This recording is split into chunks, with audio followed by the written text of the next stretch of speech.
अस्सलाम वालेकुम, my self Irfan नदर from the global college Multan. आज हम डिपार्टमेंटल अकाउंटिंग के बारे में डिस्कस करने जा रहे हैं। डिपार्टमेंटल अकाउंटिंग होती क्या है, सबसे पहले आपको ये बताता चलूँ। देखिए, किसी भी ऑर्गेनाइजेशन में डिफरेंट डिपार्टमेंट होते हैं, तो उन डिपार्टमेंट में हम लोग क्या करते हैं, रिकॉर्ड कीपिंग करते हैं, बुक्स ऑफ अकाउंट मेंटेन करते हैं। अब जो बुक्स ऑफ अकाउंट मेंटेन हम करते हैं, उसमें हम लोग नॉर्मली क्या चीज़ मेंटेनेंस होती है, हमारी इनकम स्टेटमेंट होती है या बैलेंस शीट होती है। अब सवाल आपका ये होगा कि डिपार्टमेंटल अकाउंटिंग में ऑर्गेनाइजेशन चूँकि एक है, तो हमारी जो ऑर्गेनाइजेशन है वो सारा books of account same maintain क्यों नहीं करती, डिफरेंट डिपार्टमेंट का मेंटेन अलग अलग क्यों करती है। उसका जवाब ये है कि देखें, हर डिपार्टमेंट की जो परफॉर्मेंस है उसको वैल्यूएट करने के लिए, उसको मॉनिटर करने के लिए, उसको जज करने के लिए ऑर्गेनाइजेशन क्या करती है, डिफरेंट डिपार्टमेंट को एवेल्युएट करने के लिए, डिफरेंट डिपार्टमेंट के प्रॉफिट एंड लॉस को देखने के लिए उनको चेक एंड बैलेंस करती है। इस वजह से डिपार्टमेंटल अकाउंट सेपरेटली क्या करती है, मेंटेन करती है। ओके, आपको बताते चलो, डिपार्टमेंटल अकाउंटिंग जो है बेसिकली हम लोग कहाँ से स्टार्ट करेंगे, उसका एंड कहाँ पर होगा, ईच एंड एवरीथिंग जो है आपको with the passage of time आपको पता चलती रहेगी।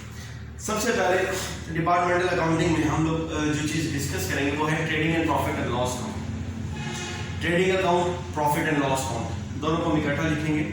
उसमें सबसे पहले हम लोगों ने क्या करना है, ग्रॉस प्रॉफिट एवेल्युएट करना है। ग्रॉस प्रॉफिट की एवेल्युएशन के बाद हम लोग नेट प्रॉफिट एवेल्युएट करते हैं, और यहाँ से अंदाजा हो जाएगा कि एक डिपार्टमेंट के जो नेट प्रॉफिट है वो दूसरे डिपार्टमेंट के नेट प्रॉफिट से कितना डिफरेंट है या डिफरेंस है, किस बेस पर या किस रेशियो पर हम लोग कितना ज़्यादा प्रॉफिट कौन से डिपार्टमेंट में अर्न कर रहे हैं। Well, come to the point, illustration number 1 पे आते हैं। इलस्ट्रेशन नंबर 1 में क्या लिखा हुआ है, और इसके पॉइंट ऑफ व्यू से आपको मैं बताता चलूँ कि आपने किस तरह से इसका स्ट्रक्चर बनाना है। सबसे पहले आपने trading and profit and loss account में इलस्ट्रेशन नंबर 1 स्टार्ट करेंगे। इलस्ट्रेशन नंबर 1 में आपने यहाँ पर इलस्ट्रेशन नंबर 1 जो है, कंपनी का नेम लिखा हुआ है, मैंने कंपनी का नेम मेंशन किया है, SRN कंपनी। उसके बाद departmental trading and profit and loss account, और उसके बाद आप लिखेंगे for the year ended December 31, 2000, जो भी डेट उसमें मेंशन की होगी वो आपने देनी है। चलें, मैं इसको रीड करता हूँ। रीड करने के बाद आपने इसमें जो भी पॉइंट्स होंगे आप अपनी बुक अपने सामने रखेंगे, और उसके बाद जैसे जैसे मैं रीड करूँगा आपने भी साथ साथ देखना है कि क्या क्या चीज़ इसमें शामिल है। पेज नंबर 1 to 4 है, और इलस्ट्रेशन नंबर 1 है डिपार्टमेंटल अकाउंटिंग की। तो सबसे पहले है हमारा ओपनिंग स्टॉक डिपार्ट। अच्छा, इसमें 2 डिपार्टमेंट है, ठीक है। मैं स्टार्ट करवा रहा हूँ। द फॉलोइंग बैलेंसेस जो है have extracted from the SRN company which has 2 department, department A and department B। तो उनका इन्होंने ओपनिंग स्टॉक दिया हुआ है। ओपनिंग स्टॉक इन्वेंट्री की बात कर रहा हूँ मैं। उसके बाद उसकी परचेजेस दी हैं, डेफिनेटली परचेजेस भी आपकी इन्वेंट्री की ही होती हैं। Less return, sales, returns, wages, miscellaneous charges, ठीक है। जब मैं साथ साथ लिखता जाऊँगा आपको ऑटोमेटिकली पता चलता जाएगा कि इसमें क्या चीज़ें हैं। सबसे पहले आपने ये करना है कि पहले क्वेश्चन को पढ़ लेना है, थॉरली रीड करना है, उसके बाद उसके जो कॉन्सेप्ट है वो माइंड में बिठा लेना है। उसके बाद आपने क्या करना है, उसको आराम से राइट डाउन करना है। स्ट्रक्चर ऑब्वियसली एक बार आप देखेंगे तो आपको समझ आ जाएगा।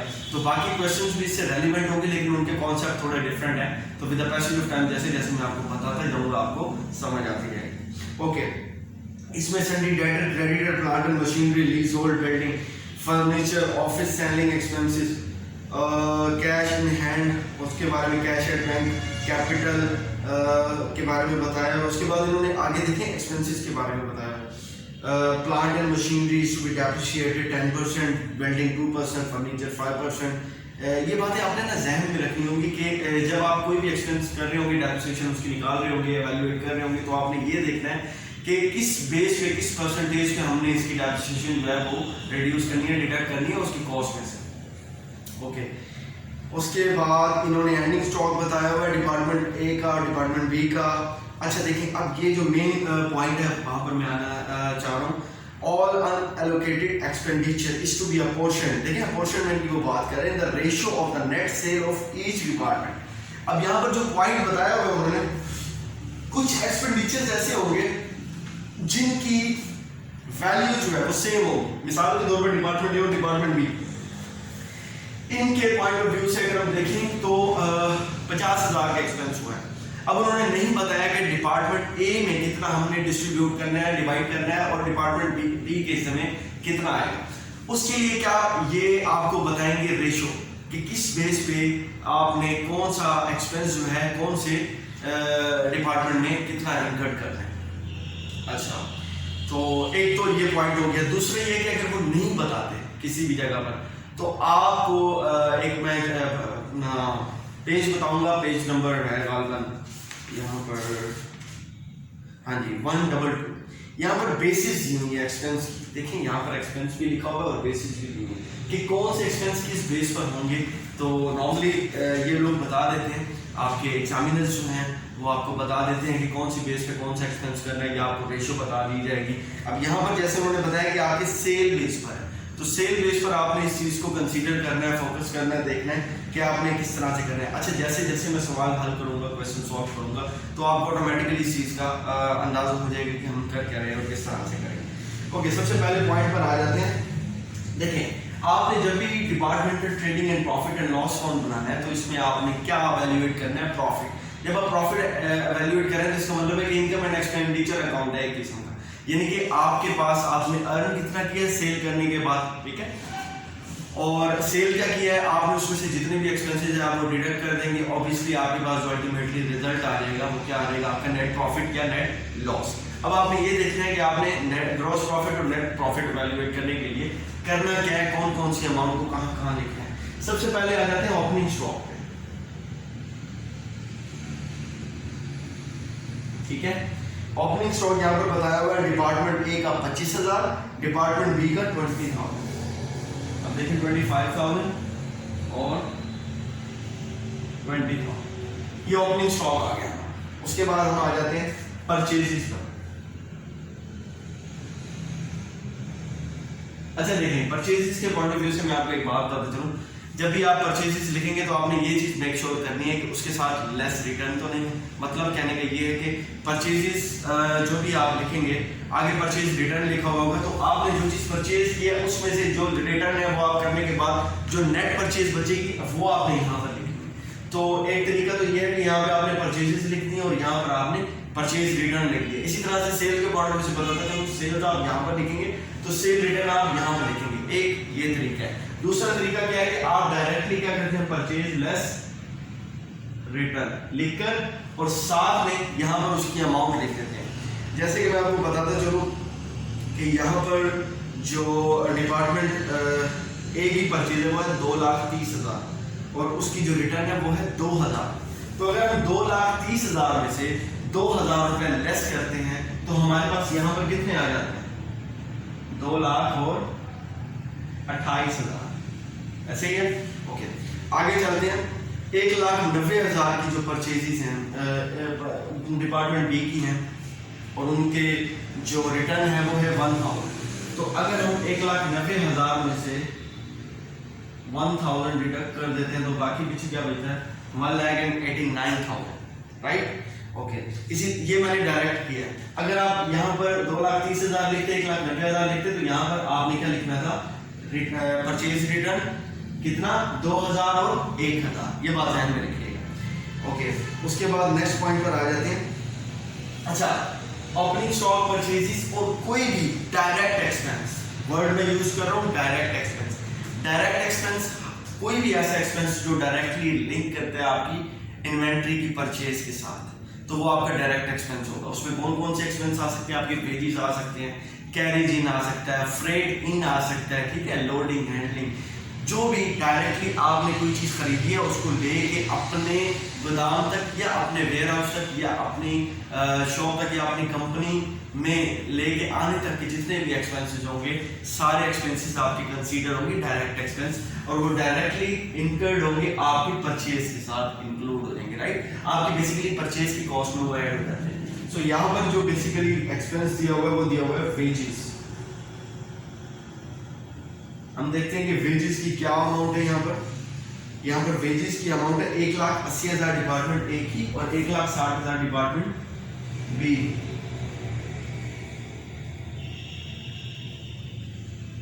ठीक है, उसके बाद हम लोग आ जाते हैं कि हमारे पास बाकी क्या बचा है, यहाँ पर सेल्स देखें, परचेजेस आपने यहाँ पे किए, ओपनिंग स्टॉक यहाँ पे किया, वेजेस डायरेक्ट एक्सपेंसेस आपने डेबिट साइड पे किए, ठीक है, और क्रेडिट साइड पे आपने क्या किया, सेल्स, ठीक है। मैं यहाँ पर सेल्स खाली लिखता, लेकिन चूंकि रिटर्न है, जैसे मैंने परचेज लेस रिटर्न किया वैसे ही सेल लेस रिटर्न कर रहा हूँ।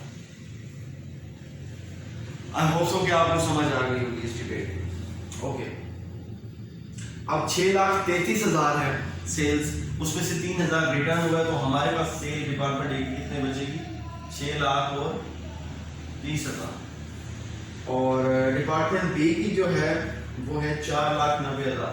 सेल लेस रिटर्न की मैं बात कर रहा हूँ, ठीक है, ये मैंने डायरेक्टली कर दिया। यहाँ पर देखें तो हमारे पास जो सेल है 4,92,000 की, 2,000 जो है हमारा रिटर्न है, तो टोटल 4,90,000 रुपए हमारी क्या है, सेल रिटर्न। ओके, आगे चलते हैं। हमारे पास जो चीज यहाँ पर रह गई है, मिसिंग है, वो है क्लोजिंग स्टॉक। क्लोजिंग स्टॉक, अब मैं आपको ओपनिंग स्टॉक और क्लोजिंग स्टॉक का थोड़ा सा कॉन्सेप्ट देता चलूं। देखिए, पिछले दिन का जो क्लोजिंग होता है ना, या पिछले मंथ का जो क्लोजिंग है, पिछले साल की जो क्लोजिंग स्टॉक जो आपके पास बच गया है, जो सेल नहीं हुआ, ठीक है, देखिए आपने कोई चीज खरीदी है, ठीक है, और जो पिछले दिन का था और उस दिन की जो चीज खरीदी है, इन दोनों को अगर आप मिलाएंगे तो ये आज की आपकी नेट परचेजेज होगी या नेट इन्वेंट्री होगी। उसके बाद उसको आपने सेल करना है, जितना आपने सेल कर लिया वो तो आपका इस दिन का आउट हो गया, ठीक है, लेकिन जो बच गया वो आपका क्या है, क्लोजिंग स्टॉक। अगर आपका क्लोजिंग स्टॉक ऐसा होता है कि आपने सारी इन्वेंट्री सेल कर दी, सारी गुड्स मर्चेंडाइज आपने सेल आउट कर दी, आपकी उस दिन की सेल 100% की होगी, यानी कि जितनी आपने परचेज की और जितना आपका ओपनिंग पहले का पड़ा हुआ था वो सारा स्टॉक सेल आउट हो गया, तो फिर आपकी जो सेल है वो 100% होगी और आपकी जो क्लोजिंग स्टॉक है वो नहीं बचेगा, राइट। और क्लोजिंग स्टॉक तब बचता है जब आपकी सेल में से कोई चीज, आपकी ओपनिंग स्टॉक और परचेजेस में से सेल जो हो जाता है और जो बाकी बच जाता है वो आपका क्लोजिंग होता है। और ये नेक्स्ट डे का क्या होगा, या नेक्स्ट मंथ का क्या होगा, नेक्स्ट ईयर का क्या होगा, ओपनिंग स्टॉक होगा। ओके, अब जो क्लोजिंग स्टॉक आज का बचा है वो क्या है, 26,000 और 24,000।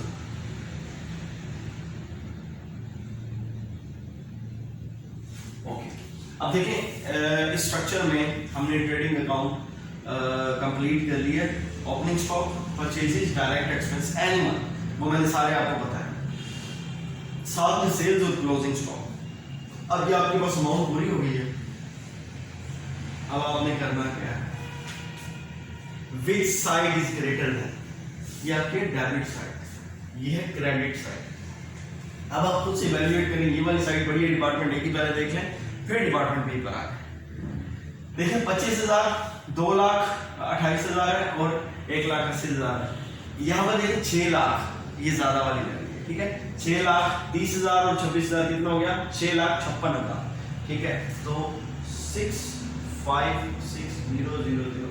Which side is greater than, credit side बड़ी है यहाँ पर, तो हम क्या करेंगे, उस साइड को दोनों साइडों पर राइट डाउन करेंगे, 6,56,000, 6,56,000 रुपए हम लोग क्या करेंगे, दोनों साइड पे राइट डाउन कर लेंगे। इसी तरह से मैं देखता हूँ कि क्रेडिट साइड जो है हमारी, डिपार्टमेंट बी की क्रेडिट साइड बड़ी है और हमारी जो डिपार्टमेंट बी की डेबिट साइड है वो छोटी है, लेकिन 4 लाख ये होगी, यहाँ पर हम वैल्यूएट करें तो 2 लाख 3 लाख कुछ बनते हैं। सो यहाँ पर आ जाते हैं 4,90,000 और इसमें 24,000 ऐड करें तो देखिए कितना बनता है, 5,14,000 बनता है। तो 5,14,000 5,14,000 कैलकुलेशन आप अपनी देख लीजिएगा, कैलकुलेटर सामने रखिएगा, उसी हिसाब से आपने इसको कैलकुलेट करना है। अब यहाँ पर हम क्या करेंगे, ये हमने दोनों साइडों पे लिख लिया। अब ये जो अमाउंट है ये मैं इसकी बात कर रहा हूँ, इसकी और इसकी, इन तीनों को जमा करेंगे। इन तीनों को जमा करने के बाद 6,56,000 से लेस करेंगे तो हमारे पास क्या आ जाएगा, ग्रॉस प्रॉफिट। ग्रॉस प्रॉफिट तब आता है जब आपकी सेल ज्यादा हो, आपकी परचेजेस और उसके जो डायरेक्ट एक्सपेंस है उनसे, ठीक हो गया। सो आपका जो ग्रॉस प्रॉफिट है, टाइम शॉर्टेज की वजह से यहाँ पे मैं डायरेक्टली लिख लूँ, लेकिन आपने क्या करना है, उसको वैल्यूएट करना है कैलकुलेटर से, ठीक है। तो आपने देखा है कि 6,56,000 में से हमने ये सारी अमाउंट जमा करके 6,56,000 में से लेस की है। लेस करने के बाद आपकी जो अमाउंट बचेगी यहाँ पर होगी 2,23,000 और 1,45,000 रुपए बचेगी किसकी, डिपार्टमेंट बी की। ओके, अब देखें यहाँ पे मैं कैरी डाउन लिख रहा हूँ। कैरी डाउन का मतलब क्या होता है, क्लोजिंग ग्रॉस प्रॉफिट। ठीक है, ग्रॉस प्रॉफिट आपका कितना आया, 2,23,000, 1,45,000 डिपार्टमेंट ए और बी का रिस्पेक्टिवली। अब हमने क्या करना है, ट्रेडिंग अकाउंट हमारा कंप्लीट हो गया। अब आते हैं नेक्स्ट पॉइंट पे, प्रॉफिट एंड लॉस अकाउंट। अब प्रॉफिट एंड लॉस अकाउंट की अगर हम बात करें तो हमने करना है ग्रॉस प्रॉफिट को इस साइड पे क्रेडिट साइड और इसको यहाँ पर बीडी मेंशन करेंगे। इसका मतलब होता है ड्रॉ डाउन, यानी कि ओपनिंग। ठीक है, पिछले दिन की क्लोजिंग अगले दिन की ओपनिंग होती है, लेकिन ये दिन की एक्चुअली बात नहीं है। ये इसमें स्ट्रक्चर जो है इसी तरह से हम लोग मेंटेन करते हैं। तो क्लोजिंग टू ओपनिंग। अब हम करेंगे क्या, ग्रॉस प्रॉफिट की अमाउंट यहाँ पर लिख लेंगे। ये हमारा ग्रॉस प्रॉफिट है 2,23,000 और 1,45,000, ये हमने लिख लिया एज इट इज। अब इस ग्रॉस प्रॉफिट में के साथ अगर कोई हमारे पास इनकम है, अदर इनकम हम जिसे कहते हैं, वो हमारी आ जाएगी क्रेडिट साइड पर ग्रॉस प्रॉफिट के साथ। और जितने भी एक्सपेंसेस होंगे, ठीक है, जितने भी आपके इनडायरेक्ट एक्सपेंसेस होंगे, अदर एक्सपेंसेस होंगे, वो सारे आपके कहाँ आ जाएंगे, डेबिट साइड पे आ जाएंगे। ठीक है, तो आप करेंगे क्या, फाइनली सारे एक्सपेंसेस को राइट डाउन करने के बाद, अच्छा हमारी जो वर्किंग एक्चुअली स्टार्ट होती है वो यहाँ पर होती है। हमने क्या करना होगा, वैल्यूएट करना होगा। वैल्यूएशन हमारी क्या होगी, रेशियो बेसिस पे भी होगी। वो मैं बात आपको विद द बेस्ट रेफरेंस साथ साथ बताता जाऊँगा कि करते कैसे हैं। सबसे पहले हम ये देखते हैं कि इसमें एक्सपेंसेस हैं कौन कौन से होते हैं। Trading and profit and loss account में आपने ट्रेडिंग अकाउंट तो कंप्लीट कर लिया है, तो आगे हम बनाते हैं profit and loss account. Profit and loss account का मैं आपको बताता चलूँ क्या आपने करना क्या। प्रॉफिट एंड लॉस अकाउंट में आपने ग्रॉस प्रॉफिट में से अपने जितने भी एक्सपेंसेस हैं वो सारे डिडक्ट करने हैं और उसके बाद आप अपने नेट प्रॉफिट की तरफ जाएंगे। चलिए, ग्रॉस प्रॉफिट में एक्सपेंसेस सिर्फ एज इट इज आपने ग्रॉस प्रॉफिट में से एक्सपेंसेस आपने जो डिडक्ट करने हैं, उसमें डिपार्टमेंटल अकाउंटिंग में मैं आपको बताता चलूँ कि जो एक्सपेंसेस हैं वो आपने एज इट इज डिडक्ट नहीं करने। एज इट इज से मुराद ये कह रहा हूँ कि आपने उसकी जो रेशियो है डिफरेंट डिपार्टमेंट की, यानी कि अगर एक डिपार्टमेंट एक्सपेंस जितने भी हुए, टोटल एक्सपेंडिचर जितने भी इनकर्ड हुए, तो उसमें एक डिपार्टमेंट में कितने चार्ज होंगे और दूसरे डिपार्टमेंट में कितने चार्ज किए जाएंगे, हमने इस चीज़ को भी फोकस करना होगा। अब यहाँ पर मैंने आपको बताया था कि जो आपके डिफरेंट डिपार्टमेंट थे, डिपार्टमेंट ए और डिपार्टमेंट बी, उसमें जो आपके एक्सपेंसेस थे, सबसे पहले एक्सपेंस है आपके miscellaneous charges.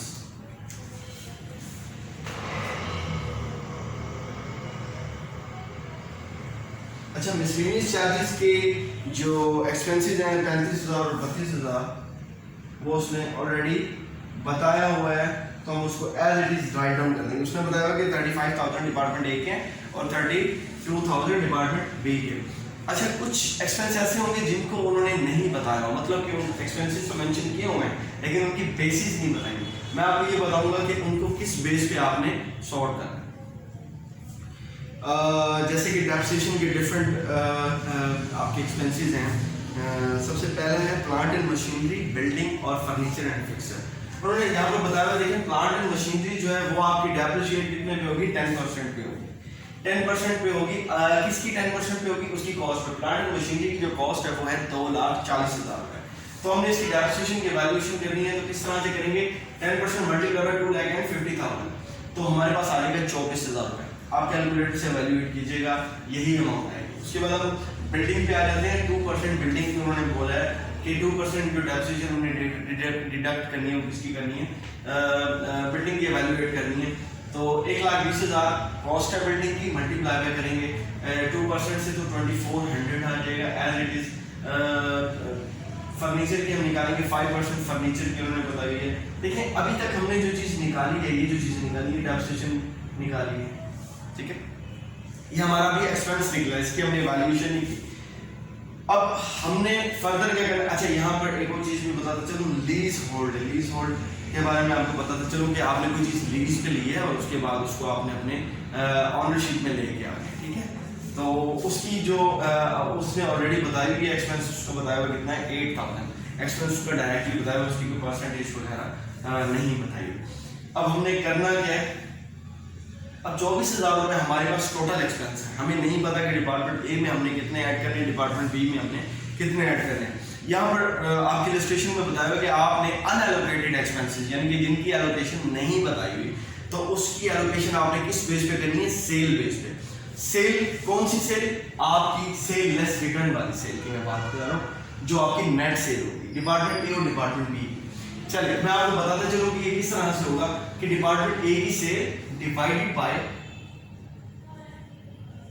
Total sale multiply by expense, ठीक है। ये आपकी जो अमाउंट निकलेगी वो डिपार्टमेंट ए की निकलेगी, और इसी तरह से आपने डिपार्टमेंट बी की निकालेगी तो डिपार्टमेंट बी की सेल टोटल सेल और multiply by expense. Come to the point, यहाँ पर मिसलेनियस चार्जेस हमने निकाल लिए, तो यहाँ पर दूसरा जो है वो है टू डेप्रिसिएशन एक्सपेंसेस। अब जो डेप्रिसिएशन के एक्सपेंस है उसमें प्लांट एंड मशीनरी है, ठीक है, और बिल्डिंग है आपकी, और तीसरा ये है आपका फर्नीचर एंड फिटिंग। अच्छा, अब तीनों की वैल्यूएशन करने के लिए आप करेंगे कि आपके पास 24,000 रुपए हैं इसके प्लांट एंड मशीनरी के, उनकी वैल्यूएशन करनी है, तो आप लिख देंगे डिपार्टमेंट ए की वैल्यूएशन 6,30,000 डिपार्टमेंट ए की sale divided by total sale. अब टोटल सेल 6,30,000 प्लस 4,90,000, तो ये टोटल बनते हैं 11 लाख और 20,000 रुपए। टोटल सेल डिपार्टमेंट ए की sale divided by total sale multiply by expense. अब एक्सपेंस कौन से हैं, 24,000 के जो एक्सपेंस है आपके, वो आप देख लें। तो अब मल्टीप्लाई बाय जब 24,000 करेंगे तो इसमें 13,500 आपकी अमाउंट जो है निकलेगी, आप कैलकुलेट करके देख लीजिएगा। और डिपार्टमेंट ए की और डिपार्टमेंट बी की निकलेगी 10,500। हम ये अमाउंट निकाल के देखें, 6,30,000 डिपार्टमेंट ए की सेल थी, 4,90,000 डिपार्टमेंट बी की सेल थी। हमने क्या किया, ऊपर डिपार्टमेंट ए की वैल्यूएशन करी तो डिपार्टमेंट ए की sale divided by total sale multiply by expense कर दिया। इसी तरह से डिपार्टमेंट बी का क्या किया, 4,90,000 11,20,000 मल्टीप्लाई बाय एक्सपेंस। ओके, तो हमारे पास प्लांट एंड मशीनरी की जो निकली है वो कितनी है, 13,500 और 10,500, टोटल करें तो 24,000 बनता है। अब हमें वैल्यूएशन का तरीका पता चल गया, अनएलोकेटेड जो है किस बेस पे करना है, सेल बेस पे करना है, और तरीका कार ये होगा। अच्छा, नेक्स्ट पे आ जाता है बिल्डिंग जो है वो है 2400। अच्छा, सिफर का डिफरेंस आ रहा है, तो अगर मैं यहाँ पर 2400 कर देता हूँ, ऑब्वियसली यहाँ पर 1350 हो जाएगा।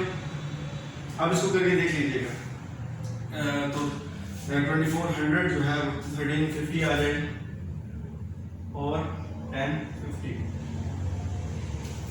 अच्छा, फर्नीचर के देखें तो वो भी सेम ही है, तो उसका भी हम एज इट इज लिख रहे हैं टाइम बचाने के लिए।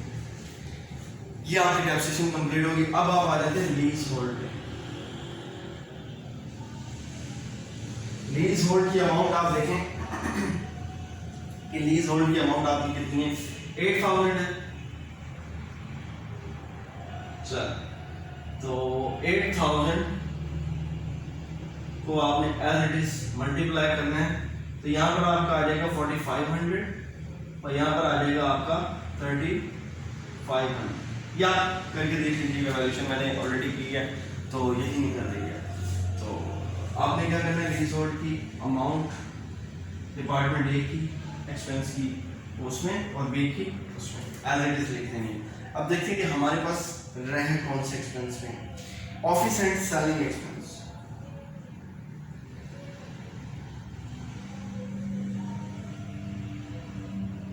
अच्छा, ऑफिस एंड सेलिंग एक्सपेंस का उन्होंने बताया हुआ है कि 1,28,000 रुपए जो है हमारे पास वो एक्सपेंस चलिए ऑफिस एंड सेलिंग एक्सपेंसेस जो हैं आपने 72,000 एंड 56,000 राइट डाउन करने हैं। कैसे करने हैं आपको मैंने पहले ही बताया कि आपने इसकी वैल्यूएशन जो है 1,28,000 office and selling expenses total expenses हैं। आपने डिपार्टमेंट बेस पे क्या करना है, उसको डिफरेंशिएट करना है उसके रेशो बेस पे। तो 1,28,000 को जब हम 6,30,000 और 11,20,000 में से डिवाइड करके मल्टीप्लाई करेंगे तो हमारे पास 72,000 और 56,000 डिपार्टमेंट बी का आ जाएगा एज इट इज, जो हमने लिख लिया। अब हमने फाइनली करना है कि हमने सारे एक्सपेंसेस जो हैं वो राइट डाउन कर लिए हैं। ये देखना है कि हमारे पास कौन सी साइड पड़ी है, यानी कि हमारे पास ग्रॉस प्रॉफिट की अमाउंट ज़्यादा है या ये सारे एक्सपेंसेस ज़्यादा है। अगर तो हमारे पास ग्रॉस प्रॉफिट की अमाउंट ज़्यादा होगी तो हम क्या करेंगे, दोनों साइड पे ग्रॉस प्रॉफिट की अमाउंट लिख लेंगे। ठीक है, बहुत साइड पे हमने ग्रॉस प्रॉफिट की अमाउंट 2,23,000 रुपये डिपार्टमेंट ए की और 1,45,000 रुपये। यहाँ पर आप देखें इन सारों को आपने जब एवेल्युएट करना है, कैलकुलेट करना है, जमा करना है तो ये इसके साथ मिलाइएगा तो ऑब्वियसली इसकी अमाउंट कम है बड़ी एक्सपेंसेस की। तो हमने क्या किया, ग्रॉस प्रॉफिट की अमाउंट को दोनों साइडों पे लिख लिया और उसमें से एक्सपेंस जितने भी हैं डिपार्टमेंट ए के एक्सपेंस आपके डिपार्टमेंट ए के ग्रॉस प्रॉफिट में से और डिपार्टमेंट बी के एक्सपेंस डिपार्टमेंट बी के ग्रॉस प्रॉफिट में से डिडक्ट करेंगे तो हमारे पास क्या आ जाएगा, नेट प्रॉफिट आ जाएगा। तो हम देखते हैं कि नेट प्रॉफिट कितना आया यहाँ पर 95300 95,300 हमारा है डिपार्टमेंट ए का और 40,900। ये आपने खुद से वैल्यूएशन करनी है, आपको ऑटोमेटिकली पता चल जाएगा कि आपका सवाल ठीक हुआ है या गलत हुआ। तो 40,900 रुपए जो है हमारा वो डिपार्टमेंट बी का। अब दोबारा से आपको एक चीज़ बताता चलूँ कि वैल्यूएशन जो है हमने किस तरह से किया। सबसे पहले डेप्रिसिएशन के तो ऑब्वियसली एक्सपेंसेस निकाले हैं हमने खुद से, नहीं दिए हुए थे, लेकिन बाकी चीज़ों के एक्सपेंसेस उन्होंने बताए हुए थे, जैसे कि ऑफिस एंड सेलिंग एक्सपेंस का बताया हुआ था, मिसलेनियस चार्जेस के बताए हुए थे और लीज होल्ड के एक्सपेंस बताए हुए थे। इसी तरह से जो एक्सपेंस नहीं बताए हुए थे उनकी उन्होंने कुछ परसेंटेज बताई हुई थी कि इस परसेंटेज से इनकी वैल्यूएशन करनी है, डिडक्शन करनी है उसकी कॉस्ट में से, उन्होंने उस तरह से उसको क्या निकाल दिया। फाइनली आपको आपका जो departmental trading and profit and loss account है वो कंप्लीट हो गया। इसके बाद जो हमारा नेक्स्ट टॉपिक होगा वो होगा इसकी बैलेंस शीट के बारे में।